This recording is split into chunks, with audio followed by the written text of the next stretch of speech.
എന്ന് മുഖ്യമന്ത്രി സമ്മതിക്കുകയാണെങ്കിൽ ഞങ്ങളെന്താ ചെയ്യുക? ഞങ്ങളൊരിക്കലോ പറഞ്ഞിട്ടില്ല.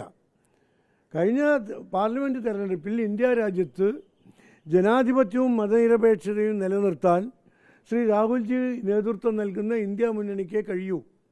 അതുകൊണ്ട് അവരെയും അവരെ പിന്തുണയ്ക്കുന്നവരെയും വിജയിപ്പിക്കുക എന്ന തീരുമാനം SDP-യും വെൽഫെയർ പാർട്ടിയും എടുത്തിട്ടുണ്ട്. അതിനനുസരിച്ച് അവർ പ്രവർത്തിച്ചിട്ടുണ്ടായി. ഞങ്ങൾ ഉത്തരവാദികളല്ല. അവർ വോട്ട് ചെയ്തിട്ടുണ്ടാകാം, ഞങ്ങൾ ഉത്തരവാദികളല്ല. ഇപ്പോൾ PDP ഇടതുപക്ഷ ജനാധിപത്യ മുന്നണിക്കാണ് പിന്തുണ പ്രഖ്യാപിച്ച് വോട്ട് ചെയ്തത്. എന്നിട്ട് പോലും അതിദയനീയമായ പരാജയം ഏൽക്കേണ്ടി വന്നു. മലപ്പുറത്തൊക്കെ സ്വീകരിച്ച പരീക്ഷണമല്ലേ? ഇനിയെങ്കിലും ആ പരീക്ഷണം ഒന്ന് അവസാനിപ്പിക്കണം. എത്ര കാലമായി തുടങ്ങിയിട്ട്?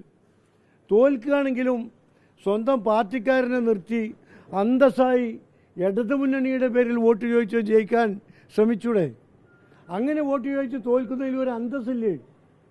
ഇത് തോൽക്കുന്നതിലും അന്തസ്സില്ലാത്ത ഒരു രൂപത്തിലേക്ക് എത്തി. അതൊക്കെ പാർട്ടി ഇന്നലെ മലപ്പുറം ജില്ലാ CPM കമ്മിറ്റിയുടെ ചർച്ചകൾ പുറത്തു വന്നു. നിങ്ങളല്ലേ പുറത്തു കൊണ്ടുവന്നു?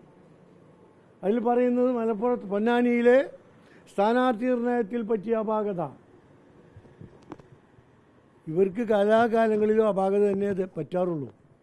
അതൊന്ന് മാറ്റാൻ, ആ മുഖം ഒന്ന് മാറ്റാനാണ് ഞങ്ങളെ ഉപദേശിക്കുന്നതിന് പകരം മുഖ്യമന്ത്രി ശ്രമിക്കേണ്ടത് എന്നേ ഞങ്ങൾക്ക് പറയാനുള്ളൂ. ഈ നേരത്തെ കോൺഗ്രസിനെ വിമർശിക്കുമ്പോൾ പോലും മുസ്ലിം ലീഗിനെ പുകഴ്ത്തിയിരുന്ന മുഖ്യമന്ത്രിയാണ് നമ്മൾ കണ്ടിരുന്നത്. ആദ്യമായിട്ടാണ് മുഖ്യമന്ത്രി ലീഗിനെ ഈ തരത്തിൽ വിമർശിക്കുന്നത്.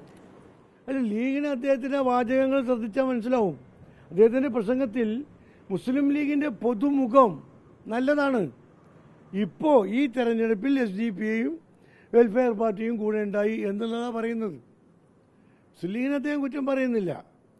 ഞങ്ങളെ സംബന്ധിച്ചിടത്തോളം അദ്ദേഹം ഗുണം പറയുന്നോ കുറ്റം പറയുന്നോ എന്നല്ല പ്രശ്നം. അദ്ദേഹത്തെ കൊണ്ടാണ്, അദ്ദേഹത്തിൻ്റെ ഭരണ നേതൃത്വം കൊണ്ടാണ് ഇടതുപക്ഷ മുന്നണിക്ക് പരാജയമുണ്ടായത് എന്ന് പാർട്ടിയുടെ അഖിലേന്ത്യാ നേതൃത്വം അടക്കം സംസ്ഥാന കമ്മിറ്റി അടക്കം ചർച്ച ചെയ്തൊരു സാഹചര്യമുണ്ട്. അതിനെക്കുറിച്ച് അദ്ദേഹം പഠിക്കണം, മാറ്റങ്ങൾ കൊണ്ടുവരണം എന്നേ ഞങ്ങൾക്ക് പറയാനുള്ളൂ.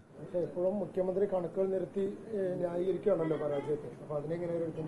അല്ല, ഇത്ര ദയനീയമായൊരു പരാജയം വന്നാൽ എന്താ പിന്നെ അവർ ചെയ്യുക? പിടിച്ചു നിൽക്കണ്ടേ? ഏതെങ്കിലും കാലത്ത് പരാജയം സമ്മതിക്കാൻ അവർ തയ്യാറായിട്ടുണ്ടോ? ഇത്ര വലിയ പരാജയം ഉണ്ടായിട്ട് പോലും തൻ്റെ ഭാഗത്തുണ്ടായ അപാകതകൾ ഉണ്ടോ എന്ന് പരിശോധിക്കും, അത് തിരുത്തും, മുഖം വികൃതമാണോ എന്ന് പരിശോധിക്കും എന്നല്ലേ മുഖ്യമന്ത്രി പറയേണ്ടത്.